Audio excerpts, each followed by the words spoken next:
पिछले कुछ हफ्तों से एक सवाल बार बार उछाला जा रहा है, अमित शाह कहाँ है? गृह मंत्री गायब है क्या? तो चलिए आज इसी सवाल का जवाब देते हैं।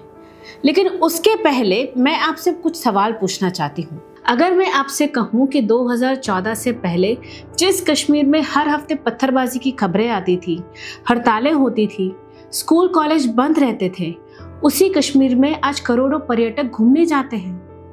अगर मैं कहूँ कि जिस रेड कॉरिडोर में सरकार की मौजूदगी सिर्फ बंदूक की गोली में दिखती थी, वहां आज एक भी जिला ऐसा नहीं बचा जिसे सरकार नक्सल प्रभावित मानती हो। आप कहेंगे क्या ये सिर्फ नारे हैं, आंकड़े हैं, या सच में कुछ बदला है?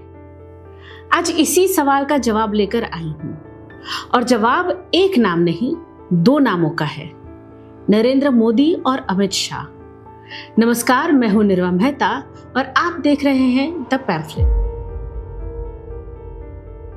चलिए सबसे पहले कश्मीर की बात करते हैं, क्योंकि यहीं से कहानी शुरू होती है। 2019 में आर्टिकल 370 हटा।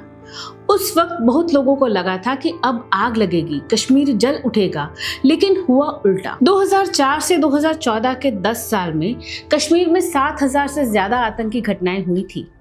2014 से 2024 के 10 साल में ये संख्या घटकर करीब 2,25,000 रह गई है, यानी लगभग 70% की गिरावट। और ये सिर्फ बड़े आंकड़े नहीं हैं, जमीन पर बदलाव देखिए। 2018 में जहां पत्थरबाजी और ऑर्गेनाइज्ड स्ट्राइक्स आम बात थी, वहीं 2023 से लेकर अब तक एक भी ऑर्गेनाइज्ड बंद या हड़ताल दर्ज नहीं हुई। सोचिए, 0, 0।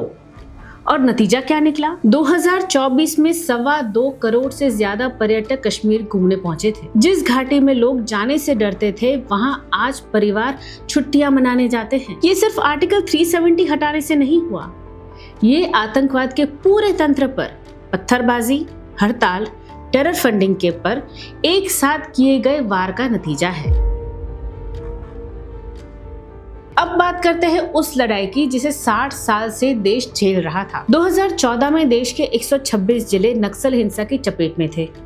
आज 2026 में सरकार के आंकड़ों के मुताबिक एक भी जिला ऐसा नहीं है जिसे ऑफिशियली नक्सल अफेक्टेड माना जाए। ये कैसे हुआ? सिर्फ बंदूक से नहीं। पिछले 7 साल में जंगलों के भीतर 400 से ज्यादा सुरक्षा बेस बनाए गए ताकि नक्सलियों के छिपने और भागने के रास्ते बंद हो, और साथ ही आत्मसमर्पण करने वालों को इज्जत के साथ मुख्य धारा में वापस लाया गया। सिर्फ पिछले 1 साल में ही 2,500 से ज्यादा नक्सलियों ने हथियार डाले। लेकिन असली बदलाव सड़कों, स्कूलों और बैंकों में दिखता है। छत्तीसगढ़ के जिन इलाकों में कभी सरकार पहुंच ही नहीं पाती थी, वहां आज 4,000 किलोमीटर से ज्यादा सड़कें बन चुकी हैं। 1,500 से ज्यादा मोबाइल टावर लगे हैं, सैकड़ों बैंक शाखाएं खुली। यानी नक्सलवाद, बंदूक और विकास दोनों साथ चलाकर खत्म हुआ। जहां पहले सिर्फ ऑपरेशन होते थे, वहां अब स्कूल और अस्पताल खुल रहे हैं।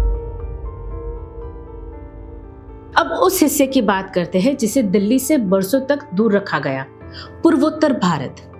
2004 से 2014 के बीच पूर्वोत्तर के करीब 11,000 हिंसक घटनाएं हुई। अगले 10 साल में यानी 2014 से 2024 के बीच ये घटकर 3,500 रह गई, करीब 70% की गिरावट। और नागरिकों की मौतों में पिछले 12 सालों में लगभग 86% की गिरावट आई है। बोडो, ब्रू रियांग, कार्बी, उल्फा जैसे डजन से ज्यादा पुराने उग्रवादी संगठनों के साथ ऐतिहासिक शांति समझौते हुए 10,000 से ज्यादा उग्रवादी युवाओं ने हथियार छोड़ और घर वापसी की।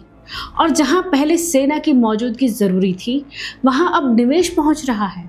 4.5 लाख करोड़ रुपयों से ज्यादा के निवेश के प्रस्ताव असम में सेमीकंडक्टर प्लांट, यानी बंदूक की जगह अब फैक्ट्री और नौकरी ने ले ली है। प्रधानमंत्री मोदी ने दिल्ली और पूर्वोत्तर के बीच की ज्योग्राफिक दूरी कम की। गृह मंत्री अमित शाह ने राजनीतिक और भावनात्मक दूरी कम की। अब बात उन अपराधियों की जो पैसे लूटकर या खून बहाकर विदेश भाग जाते थे और सोचते थे कि कानून उनका कुछ नहीं बिगाड़ सकता। 2004 से 2013 के बीच हर साल यूजुअली सिर्फ 4 भगोड़े अपराधी भारत वापस लाए जाते थे। सोचिए, सिर्फ 4। लेकिन 2019 से 2026 के बीच यानी 7 साल में 36 देशों से 274 भगोड़े के वापस लाया गया है। सिर्फ पकड़ा ही नहीं गया, उनकी संपत्ति भी जब्त हुई। लगभग 18,000 करोड़ रुपए से ज्यादा भगोड़ों से वापस दिलाए गए हैं। संदेश साफ है, नाम बदलो, पहचान बदलो, देश बदलो, लेकिन भारत का कानून अब पीछा नहीं छोड़ता।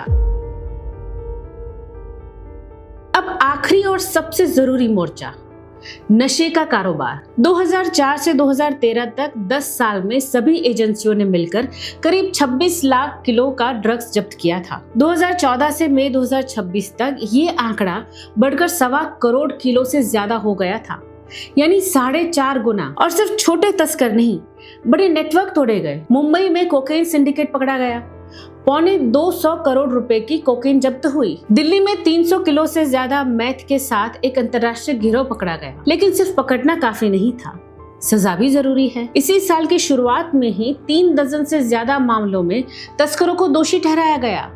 कई को 10 से 20 साल तक की सजा हुई।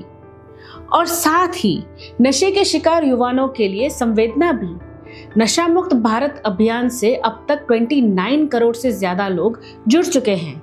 1.25 लाख से ज्यादा नशा मुक्ति मित्र जमीन पर काम कर रहे हैं। यानी नीति साफ है, तस्कर के लिए जेल, पीड़ित के लिए इलाज। तो अब आप ही तय कीजिए, जिस कश्मीर में पत्थर चलते थे वहां आज सैलानी घूम रहे हैं। जिस जंगल में 60 साल से बंदूक चलती थी वहां अब स्कूल की घंटी बज रही है।